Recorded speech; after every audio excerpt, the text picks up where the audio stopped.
Hey, what's going on, everybody? Welcome back to another episode. This, my friends, is a very special episode as I go more in depth into a lot of the backstory, how the last 5 years I've been a part of a team where we've traveled all over the world and we've facilitated learning experiences for close to 4,000 chiropractors and chiropractic students. And then also in our chiropractic place of business, we've helped, tens of thousands of patients. And I've noticed two main trends because both of these different groups, these communities, are seeking to create change in their life. And what I've found is that there's two different types. There's people who are the hungry ones, and there are people who are looking to get fixed. And so I go in depth into both of these in this episode, and hopefully you can see both sides of this and start to learn some of the strategies to really be the facilitator of change in your life. Welcome back to another episode, everybody. Welcome to the Dr. Jordan Fairley podcast. This show is for people who are ready to implement immediate actionable strategies and insights in health, business, and life. Inside each episode, I'll share with you my biggest aha moments, stories, and interviews to introduce new ways to reframe your current situation and reclaim your life. I'm your host, Dr. Jordan Fairley. Welcome to the show. Hey, what's going on, everybody? Welcome back to another episode. I am extremely pleased to announce that today I went for a bike ride. Woohoo! 3 weeks ago now, I tore my medial meniscus in my knee. And if you heard one of my previous podcasts, I talked about how when I tore my meniscus dancing on the dance floor, I had that day afterwards where I was just distraught. I was depressed. I had all these negative emotions and past feelings and experiences start to creep back up of all the other times in my life where I continue to get hurt. And thankfully, I have some very close friends who started to ask the question, well, why do you feel that way every single time you get hurt? So if you want to hear about the big realizations that I had with that and how I started to then reframe the way I tend to think and the patternings that I've developed over my life every time I get hurt, go back and listen to one of those other episodes. But today I'm excited that I announced I went for a bike ride, and I was about 15 miles, so not super far, but it had a ton of climbing, and I wanted to get a bunch of climbing in on this ride in order to really test out all of the health rehab strategies that I've been putting in place over the last few weeks. Because I hope by now, this is the 5th episode now, you have realized that the theme of this podcast, the big thing that I'm wanting to get across in this podcast is regardless of the situation that you find yourself in your life, there are always action steps that you can do to improve your current situation and improve your life.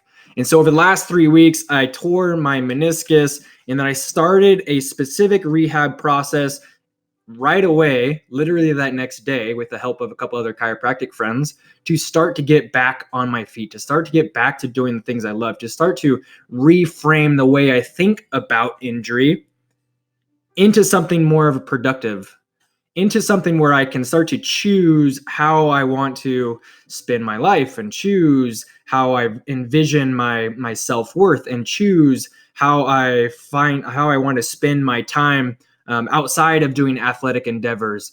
And with that, I've learned a lot about myself, and I fucking love to go biking. I love to go running. I love swimming. And that was something that I couldn't do. So I wanted to get back to being able to do that as fast as I possibly could.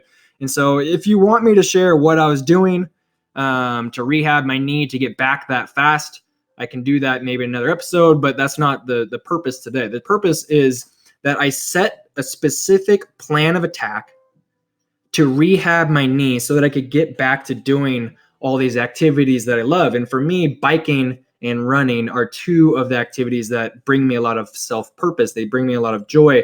There are times where I can disconnect in order to actually connect.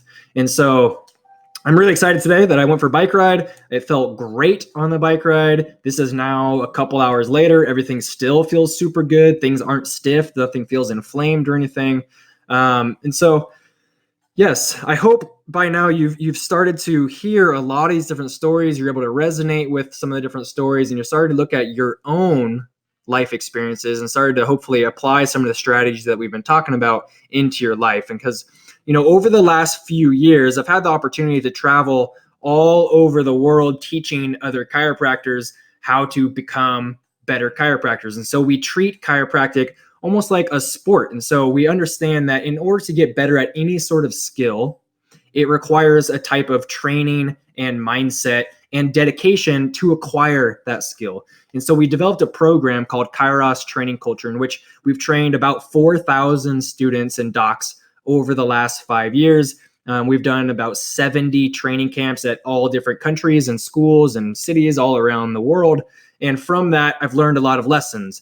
We also have our private practice in Oakland, California, where I see a ton of patients. I believe we see anywhere from 60 to 120 patients a day. So multiply that by 5 or 6 days a week.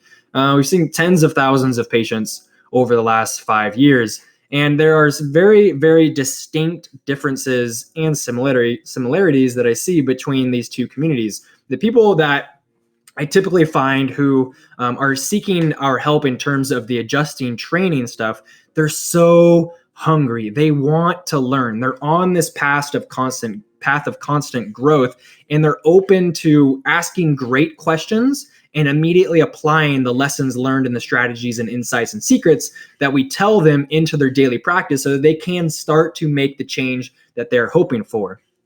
And then there's the private practice, our chiropractic office. There's two different type of people, really. There's people who immediately come in and they're seeking help. They're seeking you to fix their problems right away. And then there's the type of people who want to be a part of the process. They're open to learning. They're opening to your insights. They're open to changing their patterns of daily life and habits so that they can create longer term changes so that they hopefully won't lead down the same path of pain and symptoms and dysfunction and heartache that they're in that current moment. And you probably know that I love working with the people who are hungry to learn, that are hungry to start to implement things into their life so they can create the change that they're looking for. And that's not to say that I don't want to help the people that are looking for that immediate fix, but the people who are looking for that immediate fix, really what they need is an immediate fix on the way that they currently view health and healing. What we know is that people who seek outside help in order to change an inside thing aren't really going to see the massive benefits that they're looking for. They need to realize that healing is an inside job. And to truly heal, you need to, one, experience what you're experiencing on a deep, fundamental, functional, and emotional level, and then be willing to start to create the change yourself. And once you have that awareness, once you have the acknowledgement that you are open to create change, then you start the cascade of being able to start to create the change that you're looking for in your life. And so the people who are hungry, the people who are wanting to be a part of the process, they've already gone through that step. The people who are looking for the immediate fix, I think the biggest thing we need to do, and if that's you listening to this right now, the biggest thing you need to do is first take a step back. Be willing to go down deep into those dark shadows rather than looking at the tall, high, beautiful peak of where you're looking to go. And be willing to start to experience what you're experiencing.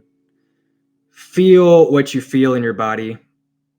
Put a name to those feelings. Put a goal to where the next action step is that you need to take to start to then get you on the right path, and understand that nobody can fix you other than you.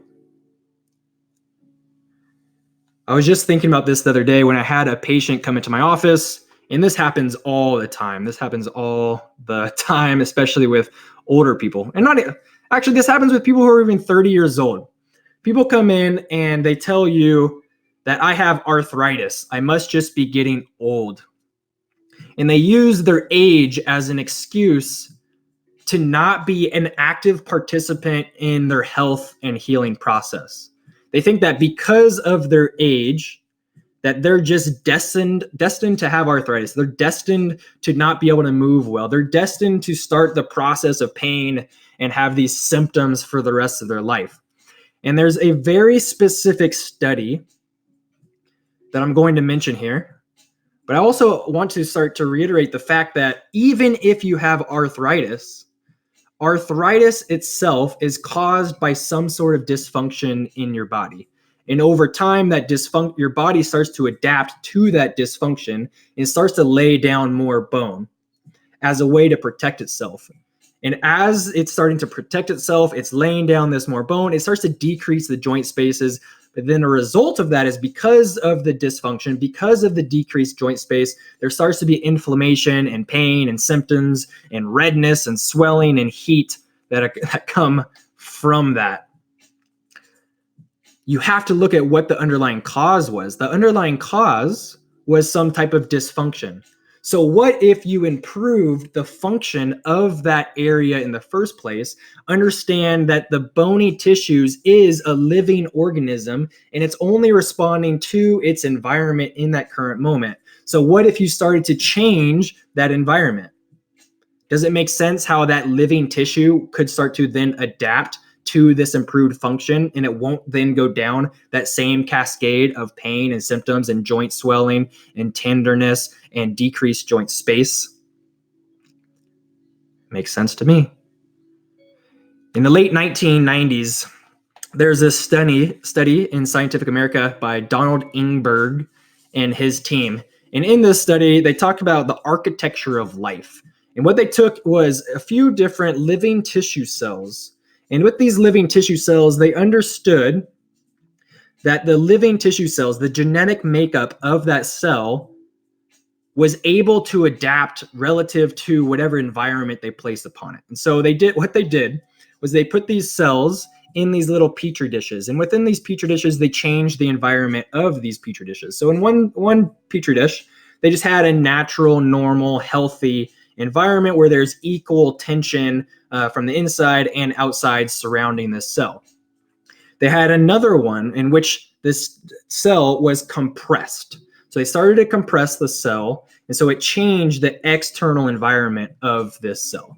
And then they had another one where they were tensioning this cell.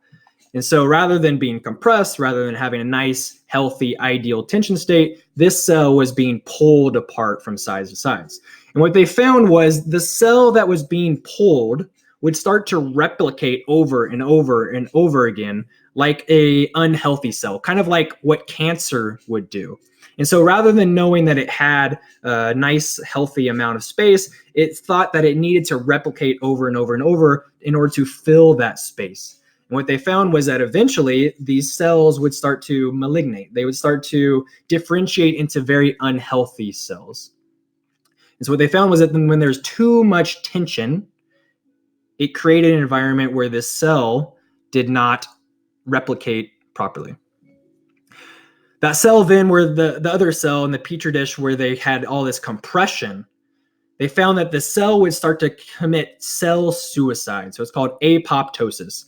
And the cell would be compressed, and so these cells would say, we don't have enough room here. And so they would start to kill themselves to decrease the amount of space.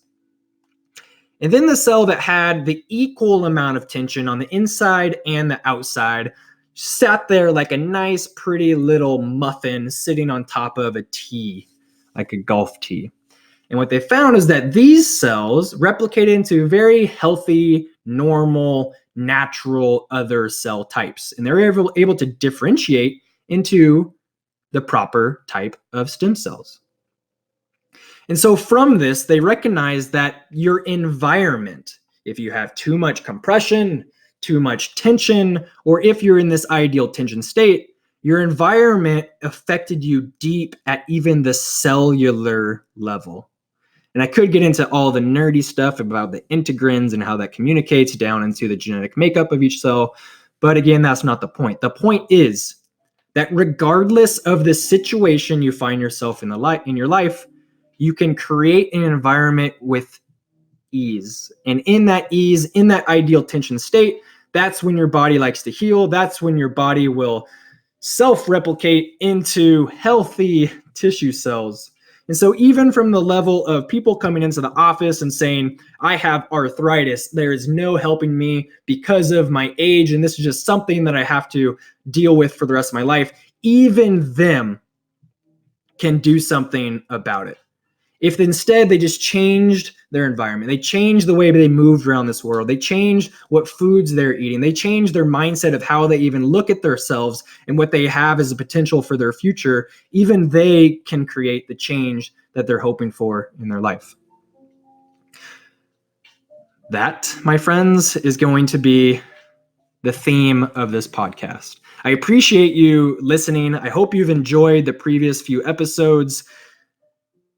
Please let me know if there is anything in particular that you are wishing to hear, if there's anything more that you've already heard that you want me to elaborate on. But regardless of the situation you are in your life, there is an opportunity to create the change you're looking for. Now, I know many of you who are listening to this are probably already the hungry ones. You're probably the ones that are going to take some pieces of this, feel what resonates well with you, and then create action steps in your life and start to create that change. And there's many of you who maybe just randomly stumbled upon this podcast. And if something resonated with you, please subscribe. My intention with this is to speak to you.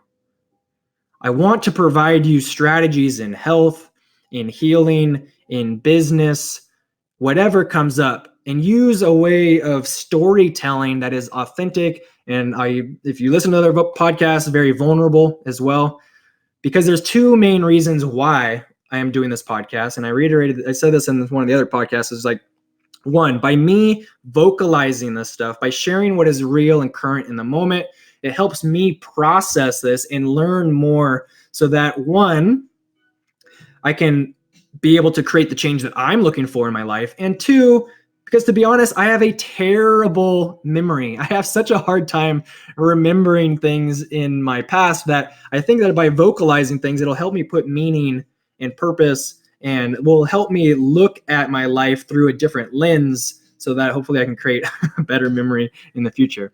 So that was one of the reasons. And the other reason is because this is all about you. And for anybody who listens to this and it resonates with you, I'm deeply honored that you choose to spend some of your time with me. If you wouldn't mind rating this 5-star review so it hopefully can get out to some other people who need to hear these. And please subscribe to the channel.